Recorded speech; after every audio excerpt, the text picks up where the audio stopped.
منہج اہل حدیث کا تعارف کروانے والے احمد بن حنبل رحمہ اللہ، ان کی تاریخ کو اپنے سامنے رکھیے. ایک مسئلہ، پوری شریعت کی بات نہیں، ایک مسئلے کی بات ہے. اس قرآن کو رب کا کلام نہ کہو، اس قرآن کو مخلوق مان لو. علماء یا تو خاموش ہو گئے یا ڈر گئے.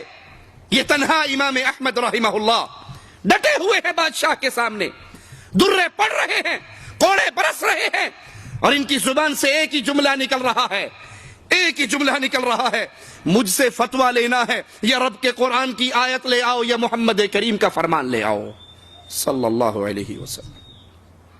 اور اگر اللہ کی کتاب، امام الانبیاء کا فرمان تمہاری جھولی میں نہیں ہے، تم درے مار مار کر میرے جسم اور روح کا رشتہ توڑ تو سکتے ہو، میری زبان سے وہ نہیں کہلوا سکتے جو محمد کریم کی بات سے ٹکراتا ہو صلی اللہ علیہ وسلم.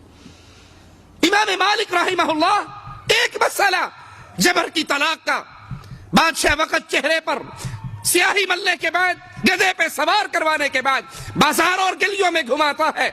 اس کا منادی دینے والا آواز لگاتا ہے، یہ بادشاہ کے خلاف بات کرنے والا. اور جب وہ چپ ہوتا، امام مالک فرماتے: جو مجھے جانتا ہے وہ جانتا ہے، جو نہیں جانتا وہ جان لے کہ میں مالک بن انس. کہا آپ کے ساتھ یہ کیوں ہو رہا؟ کہا یہ میری زبان سے وہ نکلوانا چاہ رہے ہیں جو محمد کریم کا فرمان نہیں ہے. یہ جو چاہے کر گزرے، میں ہر طرح کا ظلم برداشت کر سکتا ہوں، محمد کریم صلی اللہ علیہ وسلم کی شریعت پر آنچ نہیں آنے دے سکتا.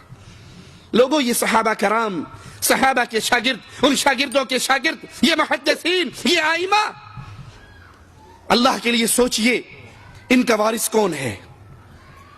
صحابہ کے وارث کون ہیں؟ تابعین کے وارث کون ہیں؟ ائمہ دین کے وارث کون ہیں؟ محدثین کے وارث کون ہیں؟ کیا سوائے اہل حدیث کے کوئی ذات، کوئی جماعت، کوئی گروہ یہ دعویٰ کر سکتی ہے کہ ہم نبی کے صحابہ کے وارث ہیں؟ نہیں، رب محمد کی قسم، اس دھرتی پر اگر صحابہ کے وارث، نبی کے دین کے وارث کوئی سچے ہیں تو وہ صرف جماعت اہل حدیث ہے.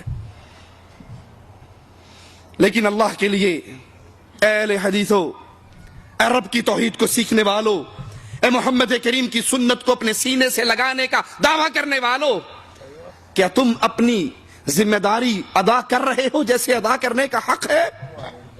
اس دین کو سیکھنے کے بعد، توحید کی ضمانت کو اپنے سینے میں دفن کرنے کے بعد، توحید کا فہم حاصل کرنے کے بعد، جو ذمہ داری مجھ پر اور آپ پر، ہمارے کندھوں پر پڑتی ہے، کیا میں اور آپ اس کا حق ادا کر رہے ہیں؟